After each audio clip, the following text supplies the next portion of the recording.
The ancient transmission crackled through space for 300 years before it reached the outer sensors of the Zephyrian Galactic Empire. The signal was weak and broken, filled with static and interference that made the alien words hard to understand. Deep in the heart of the Imperial Communication Center on Zeph Prime, a young technician named Veltar noticed the strange message appearing on his screen. The transmission came from the edge of known space, from a region that Imperial records showed as conquered territory. According to the database, the Vorthek species had been defeated and enslaved 2 centuries ago. Their homeworld had been stripped of resources and turned into a mining colony. No Vorthek should have been alive to send any messages. Veltar called his supervisor, who called his commander, who eventually brought the message to Admiral Kethvar himself.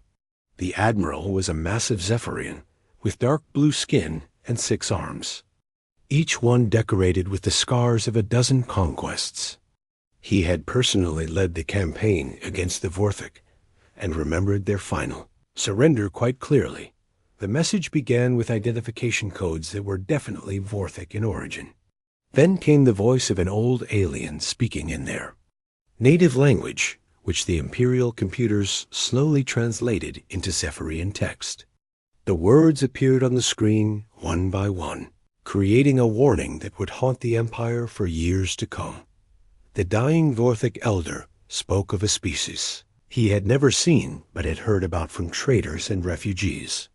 These creatures came from a small blue planet in a system they called Sol. They called themselves humans. The elder's voice grew stronger as he described what he had learned about these beings during his final years of life. Admiral Kethvar read the translation with growing annoyance. The message spoke of humans as if they were some kind of supernatural force. According to the Vorthek elder, these creatures were different from every other species in the galaxy. They did not fight just to survive or to protect their territory. They fought because they chose to fight, and they would never stop fighting until they won or died trying. The admiral laughed at the description. Every species said the same thing about themselves when they first encountered the Empire. They all claimed to be fierce warriors who would never surrender. Then Imperial warships appeared in their skies, and suddenly they became very reasonable and willing to discuss terms of surrender. The Vorthek message continued with more details about human behavior that seemed impossible to believe. The elder claimed that humans would sacrifice themselves for complete strangers. They would fight hopeless battles just to save people they had never met. They considered death in combat to be an honor rather than a failure. Most importantly, they became more dangerous when they were cornered and facing certain defeat. Veltar, a young technician, found himself reading the message several times. Something about the old alien's words felt different from the usual propaganda that conquered species sometimes tried to spread. The Vorthek elder did not sound like he was trying to scare the Empire. He sounded like he was trying to warn them about something truly dangerous. The message ended with a plea that Admiral Kethvar dismissed immediately. The dying Vorthek begged the Empire to avoid the Sol system entirely.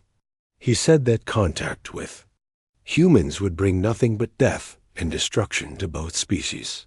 He warned that humans had a saying about their own nature that roughly translated to, "We are the monsters that monsters fear in the dark." Admiral Kethvar deleted the message from the main Imperial database and ordered his technicians to forget they had ever received it. He had conquered 47 different species during his military career. None of them had been significantly different from any other. They all had the same basic patterns of behavior when facing a superior force. 3 months later, everything changed when a human deep space vessel detected one of the Empire's scout probes near their territory. The ship was called Liberty's Edge, and it was commanded by Captain Jake Morrison. Morrison was a career military officer who had spent most of his adult life exploring the regions of space beyond Earth's solar system. The Liberty's Edge was not a warship. It was designed for exploration and scientific research, with a crew of only 30 people. When they found the Imperial probe drifting near Proxima Centauri, they had no idea that they were looking at technology from a galactic empire that ruled hundreds of worlds. Amy Carter, the ship's navigation specialist, was the first to notice the strange energy readings coming from the probe. The device was clearly artificial, but it used materials and power sources that she had never seen before. Chief Engineer Ryan Burke confirmed that the technology was far beyond anything that humans had developed. Dr. Lisa Harper, the ship's xenobiologist, studied the probe's design through long-range sensors. She could tell that whoever built the device had been working with advanced technology for thousands of years. The probe's hull was made from materials that could withstand the radiation and impacts of deep space travel for centuries without any maintenance. Captain Morrison faced a difficult decision. The probe clearly belonged to an alien civilization that was much more advanced than humanity. Taking it could be considered an act of theft or even war. However, it was also the first proof that humans were not alone in the universe, and the scientific value was impossible to ignore. After consulting with his senior officers, Morrison decided to capture the probe and bring it back to Earth for study. Dr. Harper used the ship's mechanical arms to carefully move the device into their cargo bay. None of them realized that removing the probe from its position triggered a silent alarm that immediately sent a signal back to the Imperial fleet. The alarm reached Admiral Cathfar while he was reviewing reports from other conquered territories. When he saw that someone had interfered with a scout probe in an unexplored region of space, he checked the probe's location against the coordinates mentioned in the deleted Vorthok message. The numbers matched exactly. For the first time since receiving the ancient warning, Admiral Cathfar felt a small moment of concern.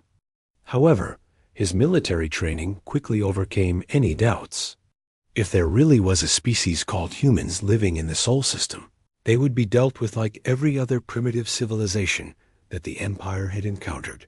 Admiral Cathfar sent a message to Emperor Valdris, requesting permission to investigate the Sol system and assess the military capabilities of its inhabitants. The Emperor, busy with celebrations marking another year of imperial expansion, approved the request without reading the details. He trusted his admiral to handle any minor problems that might arise on the frontier. The imperial war machine began to move toward Earth, carrying with it the arrogance of 3 centuries of easy conquests.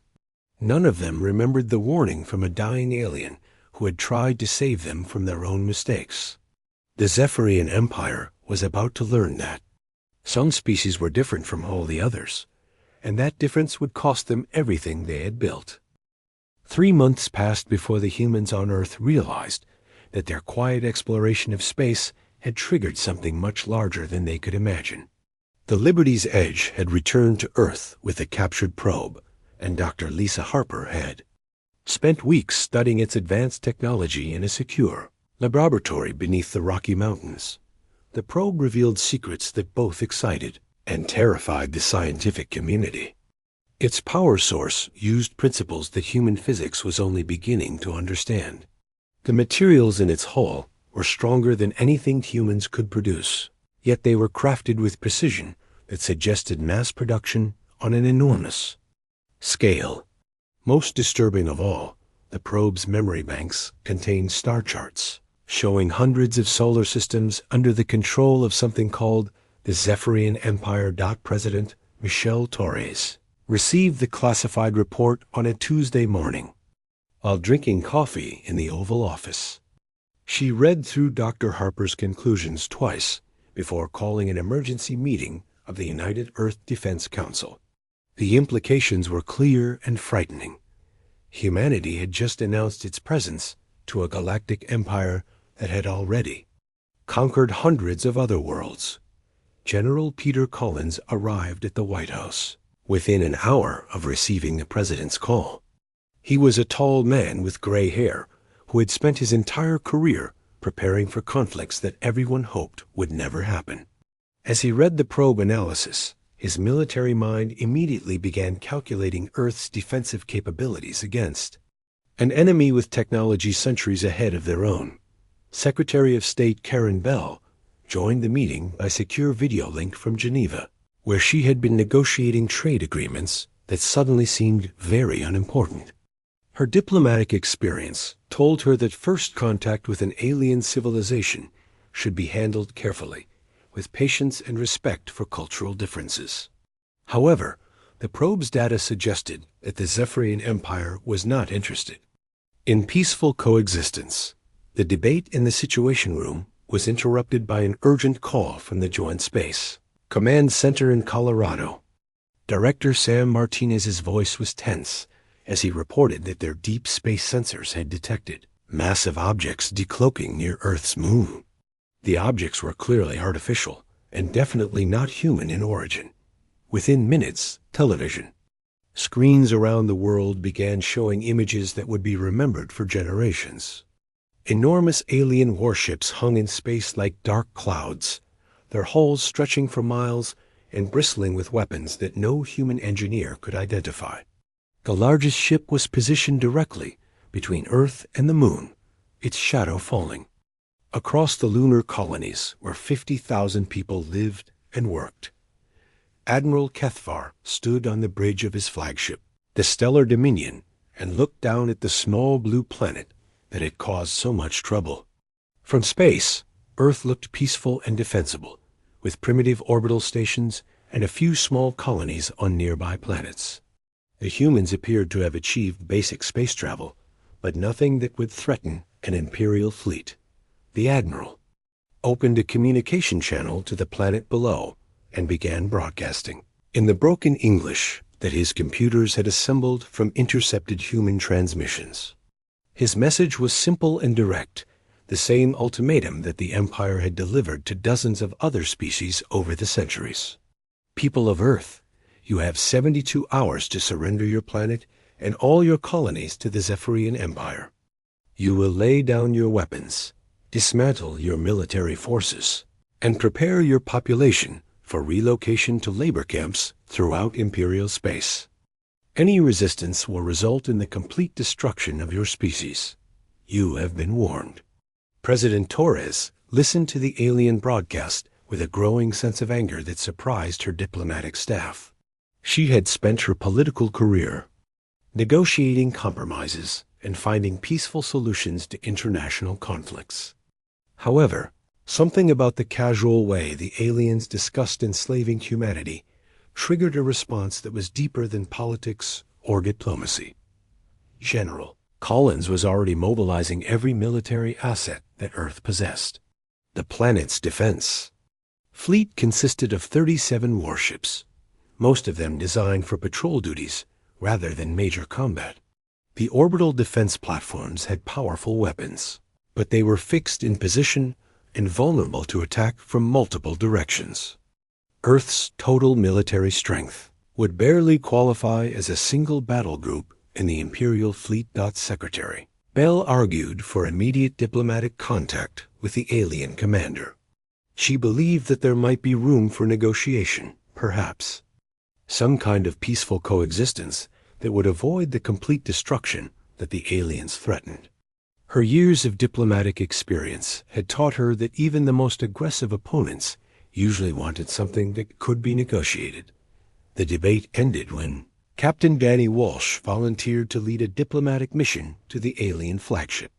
Walsh commanded the UES Defiance, humanity's most advanced warship, though it was still primitive compared to Imperial technology.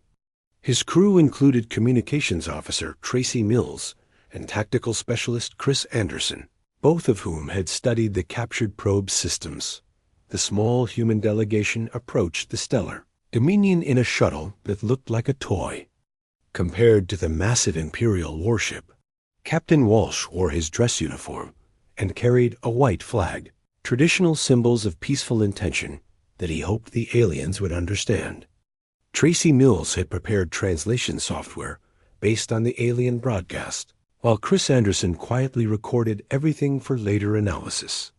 Admiral Kethvar received the human delegation in his command center, a vast space filled with holographic displays and control stations operated by hundreds of Imperial officers. The Admiral himself was an impressive figure, standing nearly 8 feet tall with dark blue skin and 6 arms that moved independently as he gestured toward the approaching humans. The meeting began with Captain Walsh attempting to establish diplomatic protocols. He explained that he represented the United Earth government and was authorized to discuss terms of peaceful coexistence between humanity and the Empire. He offered to share scientific knowledge and resources in exchange for recognition of human sovereignty over the Sol system. Admiral Kethvar listened to the translation with growing amusement. The human captain spoke as if his species had something to offer the Empire, as if they were equals negotiating a trade agreement. The Admiral had heard similar speeches from the leaders of 47 other conquered species, and they all ended the same way. "You misunderstand your situation," Admiral Kethvar replied through his own translation system. "The Empire does not negotiate with primitive species. You exist now only because we choose to let you live. Your people will serve the Empire as laborers and soldiers, or they will die. There are no other options." Captain Walsh felt his diplomatic training desert him as he looked into the alien commander's cold eyes.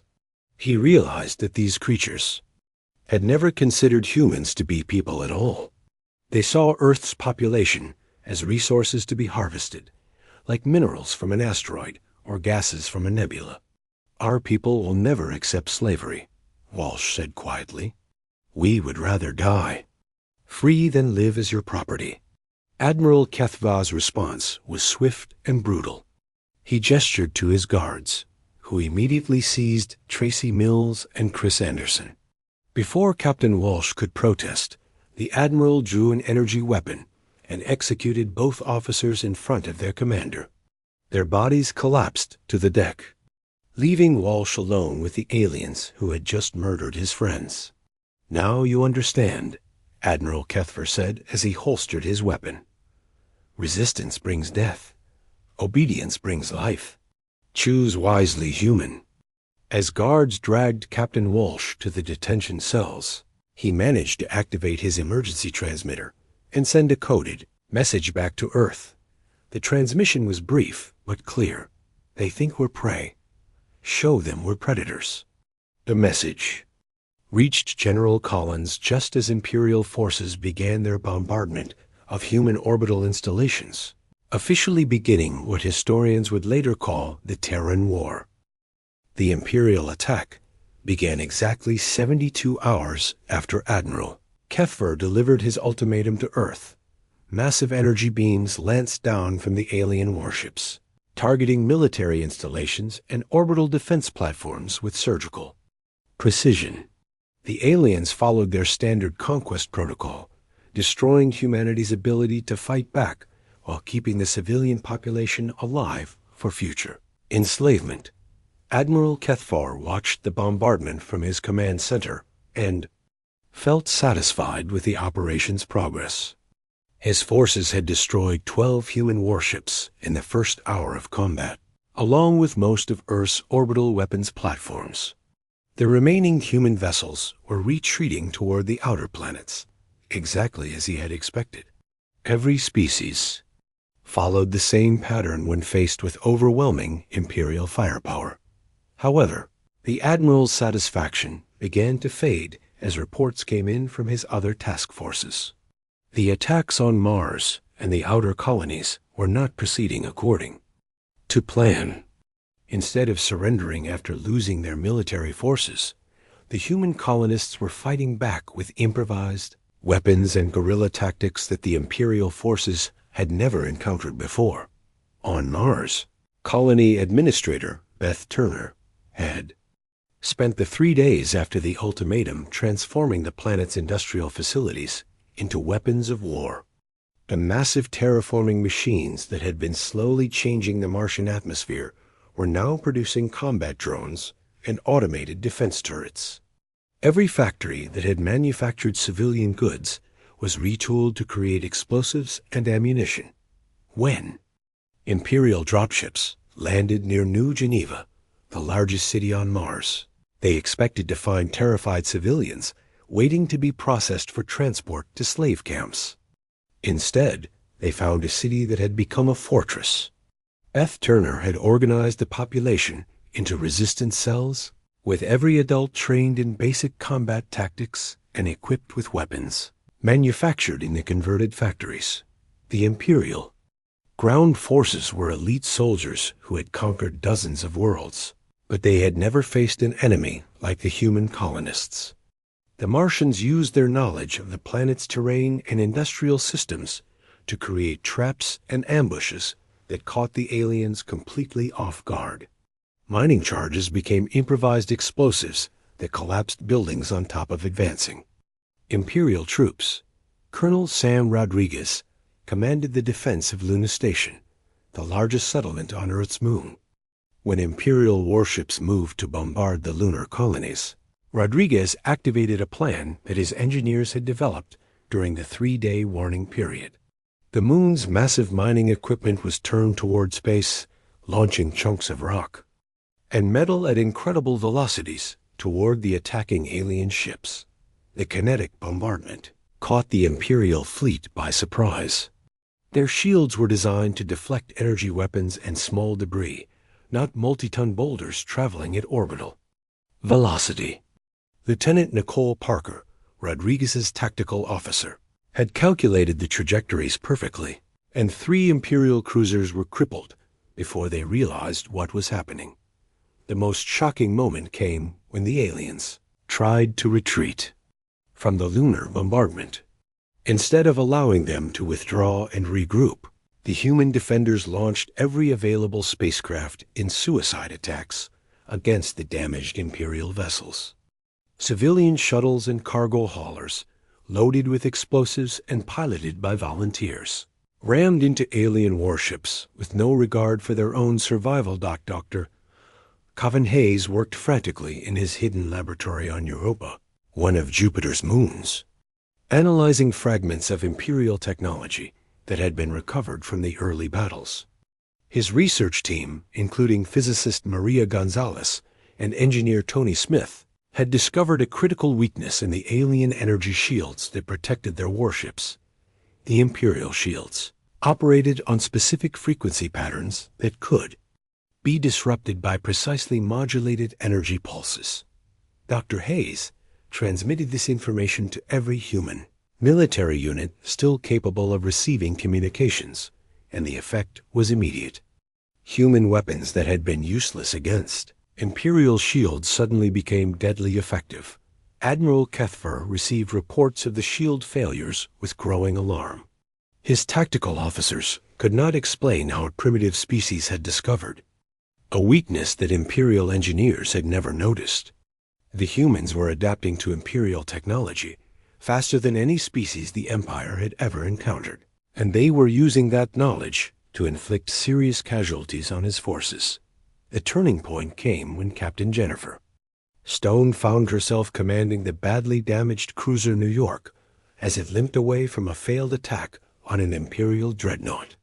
Her ship had lost most of its weapons and life support systems, and her crew was reduced to less than half its original strength.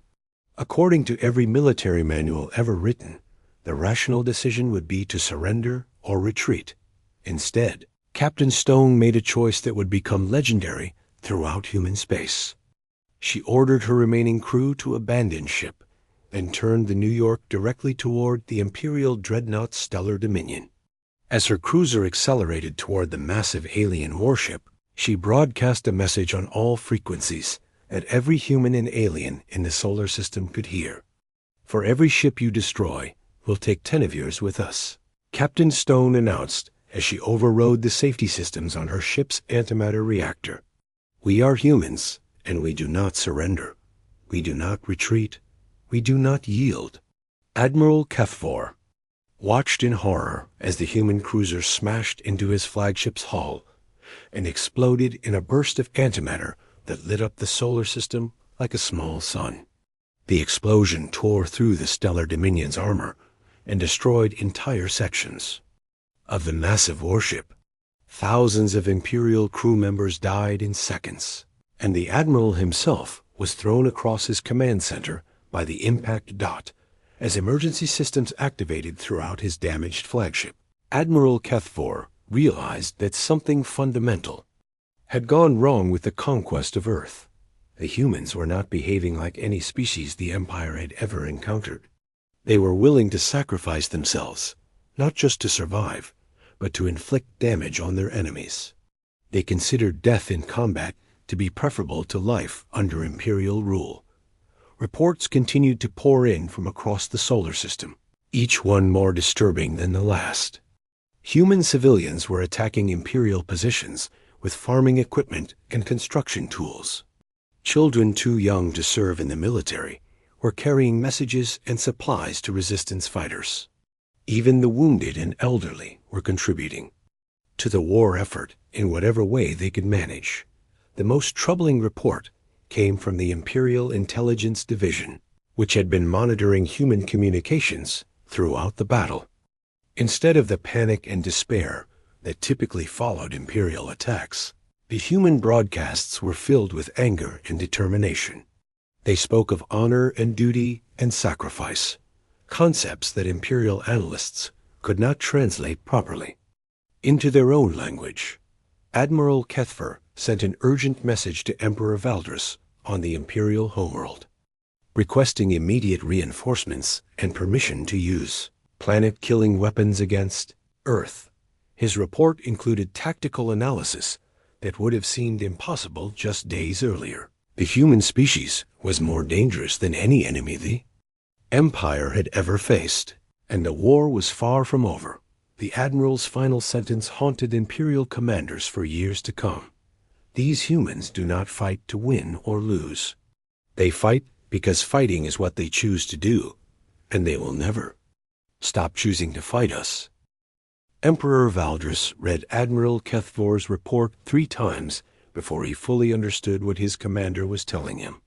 The conquest of Earth, which should have been completed within days, had turned into a prolonged war that was costing the Empire thousands of ships and millions of soldiers. The humans were not only refusing to surrender, they were actually winning battles against Imperial forces. The Emperor called an emergency session of his war council on Zeph Prime, the capital world of the Zephyrian Empire. A massive throne room filled with his most experienced military commanders, each one representing centuries of successful conquests across the galaxy. None of them had ever encountered a species quite like the humans, and none of them had any idea how to defeat an enemy that seemed to welcome death in combat. Fleet Admiral Zixtara was the most experienced officer in the Imperial Navy, having personally overseen the conquest of 37 different worlds. She had received Emperor Valdris's order to deploy planet-killer weapons against Earth, but something about the tactical reports from the Sol system made her hesitate. The humans were fighting in ways that defied every military principle she had learned during her long career. On Earth, President Michel Torres and General Peter Collins had implemented something called Protocol Lazarus, a classified plan that transformed the planet's entire industrial capacity into a war machine. Every factory, every workshop, every manufacturing facility was converted to produce military equipment.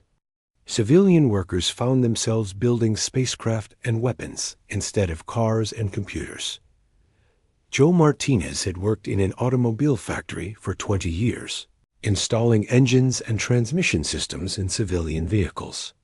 Now he found himself working 18-hour shifts, assembling the hulls of military spacecraft that would carry human volunteers on suicide missions against Imperial warships. The work was dangerous and exhausting, but Joe and his fellow workers understood that their planet's survival depended on their ability to produce weapons faster than the Empire could destroy them. Sandra Lewis had been a high school teacher before. The war began, educating teenagers about history and literature. Now she led a group of her former students in building communication arrays that allowed human resistance cells to coordinate their attacks across the solar system. The teenagers worked with the same dedication they had once applied to their studies, understanding that their education meant nothing if their species was enslaved. The Siege of Titan became the most famous battle of the entire war, though few people outside the combatants fully understood what happened there. Commander Alex Turner found himself trapped on Saturn's largest moon with 50,000 civilians when Imperial forces surrounded the Titan colonies. The aliens demanded surrender within 24 hours, threatening to kill every human on the moon if Turner refused to comply. Turner's response became legendary throughout human space. Instead of surrendering, he ordered his engineers to weaponize Titan's methane atmosphere, turning the moon's air into a toxic chemical weapon that made it impossible for Imperial ground forces to operate without full environmental suits. The siege lasted 8 months, with human defenders launching counterattacks, even when they were outnumbered 100 to 1. The Imperial forces surrounding Titan could not understand why the humans continued fighting when their situation was clearly hopeless. Every military analysis indicated that the defenders should have surrendered after the first month, when their food supplies ran low and their ammunition began to run out. Instead, the humans grew more aggressive as their situation became more desperate. Dr. Rachel Green worked in a secret laboratory beneath the Appalachian Mountains, analyzing every piece of Imperial technology that human forces managed to capture during their battles. Her research revealed something that shocked the entire human scientific community. The Zephyrian Empire had never encountered a species that fought for ideological reasons rather than simple survival. Every previous conquest in Imperial history had followed the same pattern. The targeted species would resist initially, fighting to protect their territory and resources. However, once their military forces were defeated and their survival was threatened, they would surrender and accept Imperial rule. The concept of fighting for abstract principles like freedom and dignity was completely unknown to the Empire. Dr. Green's analysis of intercepted Imperial communications revealed the growing confusion and fear among the alien commanders. They could not understand why humans continued fighting even when victory seemed impossible. Their tactical computers had no programs for dealing with an enemy that valued honor more than survival. The breakthrough came when human intelligence officers decoded a series of messages between Admiral Kethvor and his subordinate commanders. The Imperial Admiral was reporting to his superiors that the humans possessed some kind of psychological weapon that made them immune to the fear and despair that typically broke the will of conquered species. These humans do not behave like any species we have encountered, Admiral Kethvor wrote in his report to Emperor Valdris. They sacrifice themselves willingly, not from desperation, but from conviction. They call it honor and duty, concepts that our analysts cannot properly translate. We do not understand these ideas, but they make the humans extremely dangerous. The Admiral's confusion was shared by Imperial commanders throughout the fleet. They had studied the tactical doctrine of dozens of conquered species, but none of their knowledge applied to the humans. The standard Imperial strategy of destroying military targets while preserving the civilian population for enslavement was useless against an enemy where every civilian was a potential combatant. Fleet Admiral Zextara found herself questioning the Emperor's order to use planet-killer weapons against Earth. Such weapons had been used only twice in Imperial history, both times against species that possessed technology advanced enough to threaten Imperial worlds. The humans were primitive by Imperial standards, but their psychological profile suggested that destroying Earth would only make the survivors more dangerous. The Admiral's concerns proved accurate when human forces launched a series of raids against Imperial supply bases in nearby star systems. Instead of focusing on their own defense, The humans were taking the war to Imperial territory, attacking targets that had never been threatened by any conquered species. The raids were conducted by human volunteers who had no intention of returning home alive. Emperor Valdris received reports of these attacks with growing alarm. The humans were not content to defend their own solar system. They were actively trying to damage the Empire itself.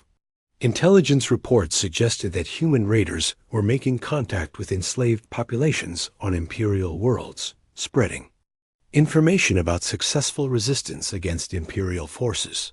The most disturbing report came from the Imperial Ministry of Information, which monitored communications throughout the Empire.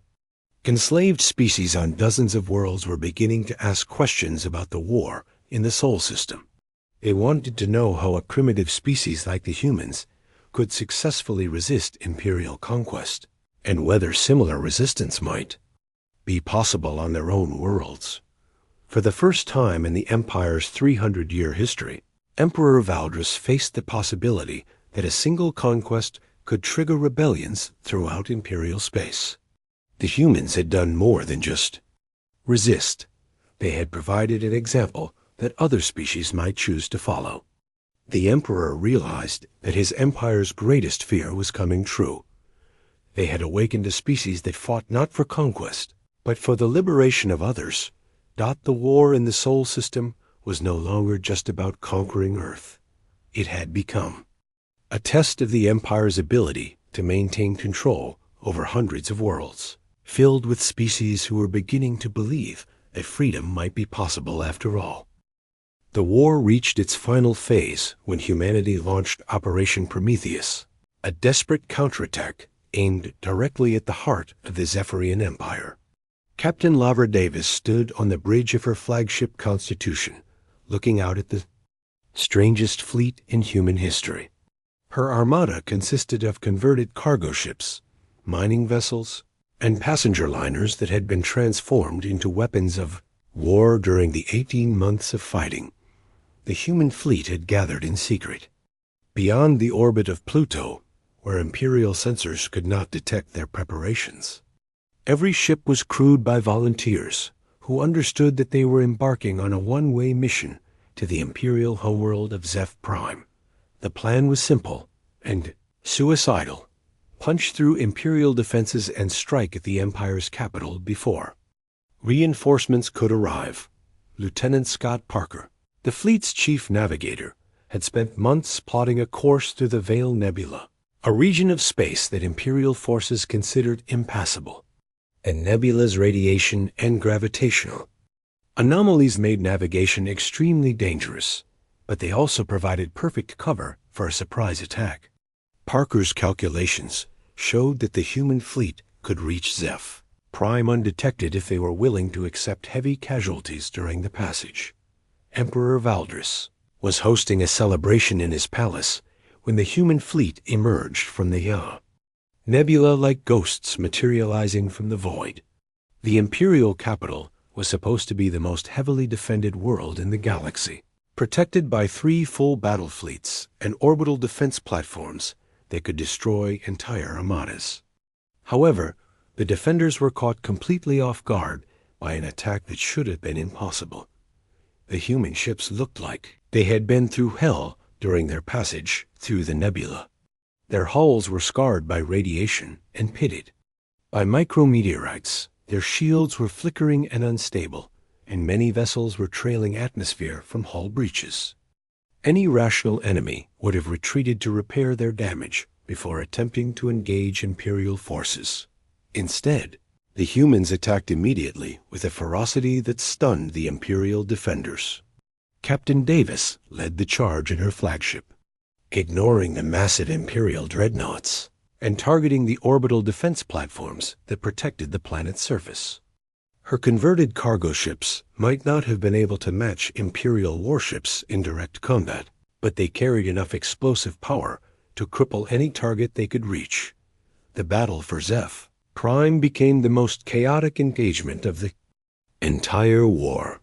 Human ships fought with the same suicidal determination that had characterized their resistance from the beginning.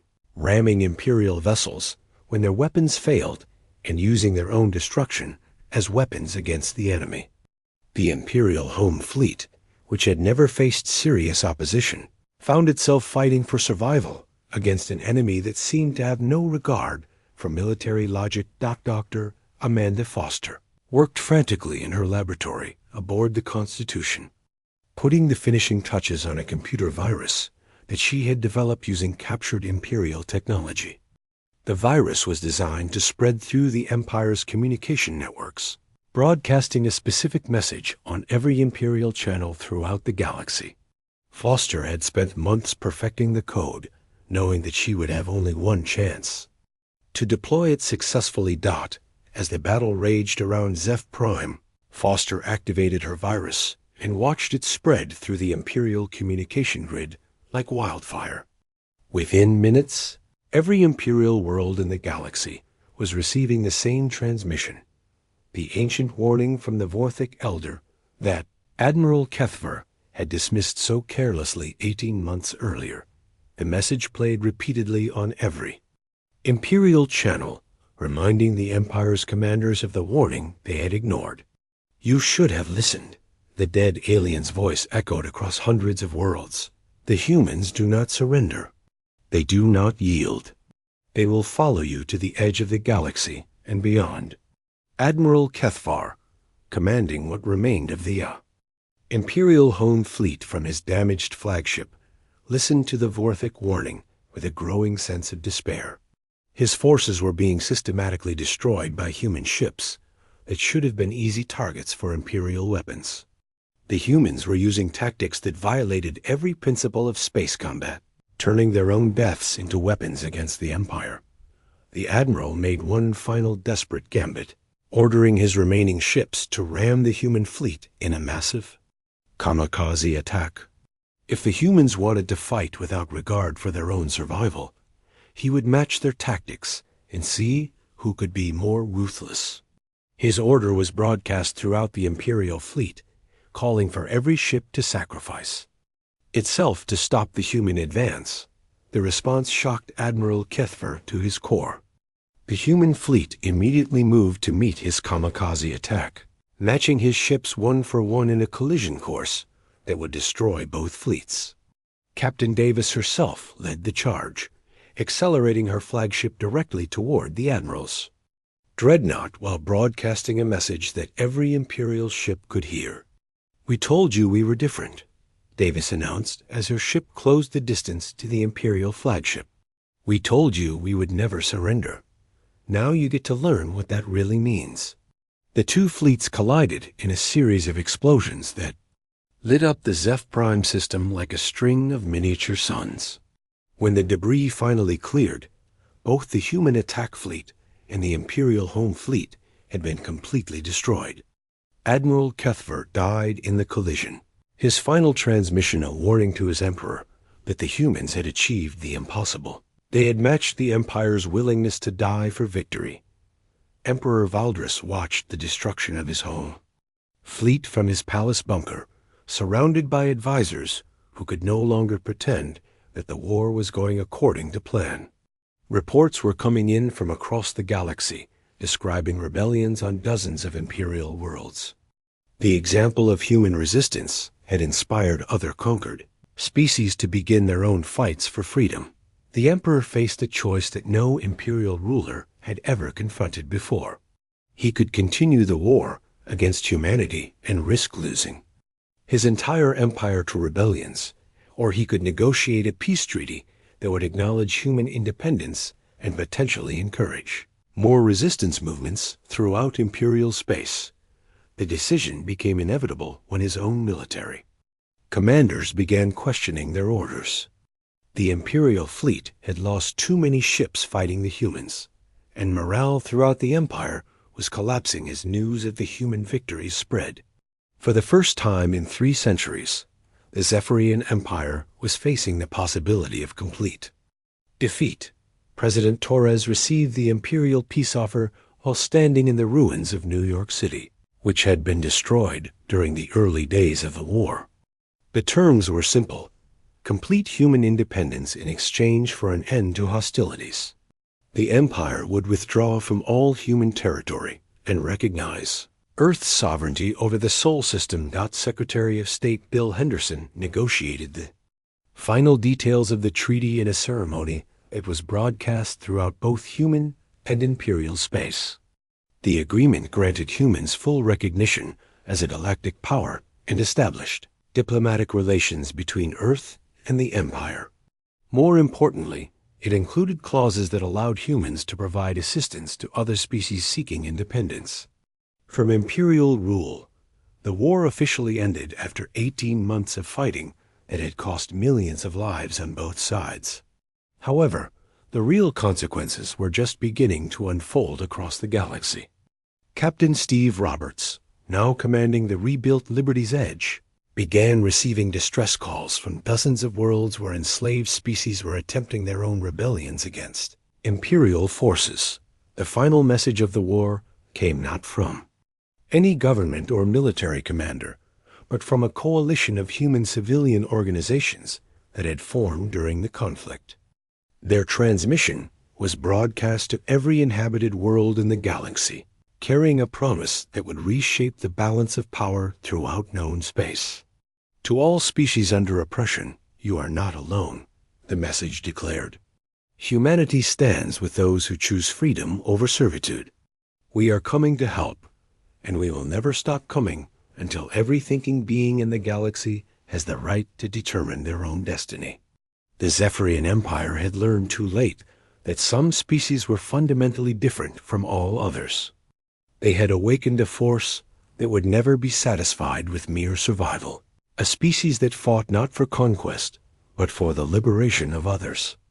The age of human expansion into the galaxy had begun, and the Empire's greatest nightmare had become reality. They had created their own destroyers by refusing to listen to a simple warning from a dying alien who had tried to save them from their own arrogance.